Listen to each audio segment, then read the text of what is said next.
Somos huarpes y hemos vivido aquí desde siempre. La tierra no es nuestra, porque no es de nadie. Nosotros somos de la tierra. Cuando uno se pregunta qué me pasa con la música cuyana, es inútil detenerse en consideraciones de letras, de los acordes que se usan.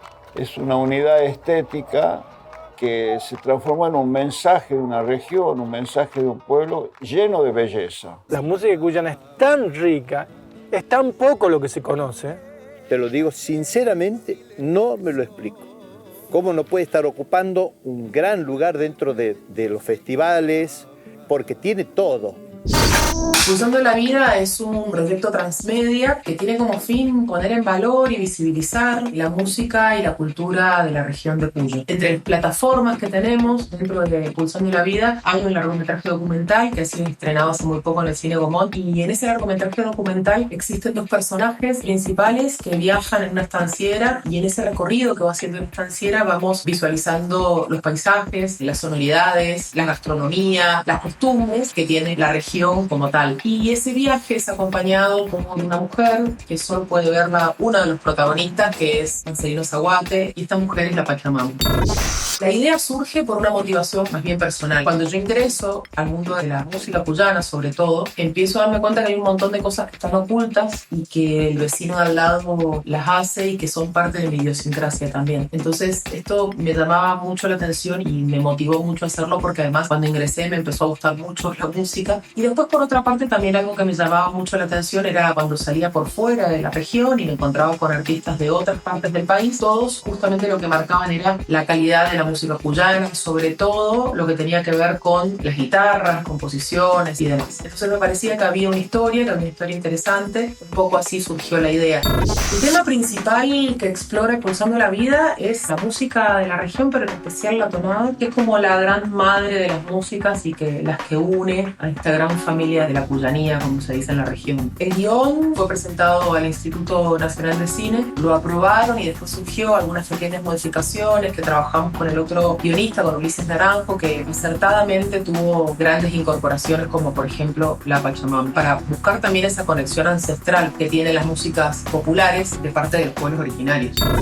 El documental se filmó en Mendoza, en San Juan y en San Luis. En San Juan fue en Pocito, en San Luis nos fuimos a Villa Mercedes, que es como la cuna de las guitarras, y en Mendoza estuvimos en algunos lugares como Malargüe, que tiene su particularidad respecto a la danza. Estuvimos en Guayquerías, que es la zona del Valle de Uco. Estuvimos por Luján, estuvimos en varios lugares de la provincia también, tratando de generar una cuestión federal y mostrar la mayor cantidad de lugares posibles. Después los testimonios que conseguimos, como el caso de Rally Barrio Nuevo o de Julio Paz, ellos que están en Córdoba, Juan Falú, que estaba en Buenos Aires, pero esos eran temas muy puntuales de personajes especiales. Todo lo demás se filmó en su totalidad en la región cuyana.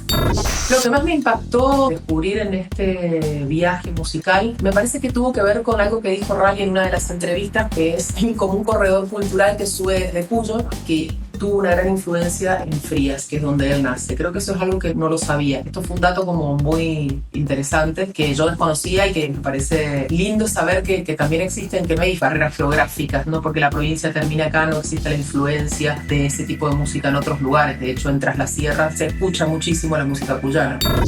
A mí me interesa siempre filmar cosas o investigar cosas que tengan que ver con el mundo que me rodea. Me parecía muy raro ver que en mi grupo y en mi mundo, en el mundo en que yo me manejaba, la música cuyana no existía, ni la cultura, ni esto de salir a dar serenatas, ni siquiera la conocíamos. Cuando yo entro en la música cuyana, inmediatamente empiezo a sentir un gusto y una atracción por esa música y un sentimiento que creo que tiene que ver con las identidades. Entonces, siempre las historias por ahí que he buscado contar a través de los audiovisuales tienen mucho que ver con mi identidad, y me parece que la importancia de la música es que a mí en lo personal me conmovía. Es esa cuestión de sentirte identificada con algo también permite que lo podamos expresar y que podamos sostener un proyecto durante tanto tiempo y que tengamos ganas, y como fin que algo que para nosotros era desconocido pase a ser conocido.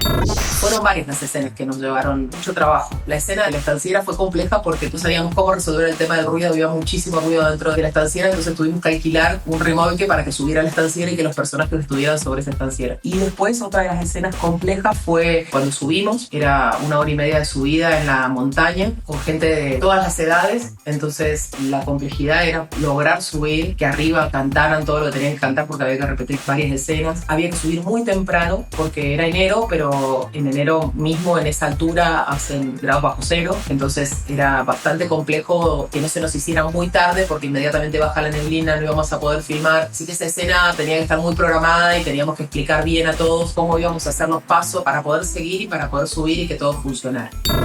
Dentro de la peli tuve la posibilidad de entrevistar casi a todos los que hubiera querido entrevistar. Hay personas que no alcanzamos ni siquiera a grabar porque ya no están en este plano, como es el caso de Jorge Marciali, por ejemplo. Alguien que sí me hubiera encantado es Silvio Rodríguez. Silvio Rodríguez en una entrevista ha dicho que el nuevo cancionero cuyano, influenció muchísimo a la nueva trova cubana. Y hay una raíz musical ahí muy fuerte que me parecía importante que hubiera un testimonio de esas características. La verdad que ese sería un testimonio que me hubiera gustado que estuviera.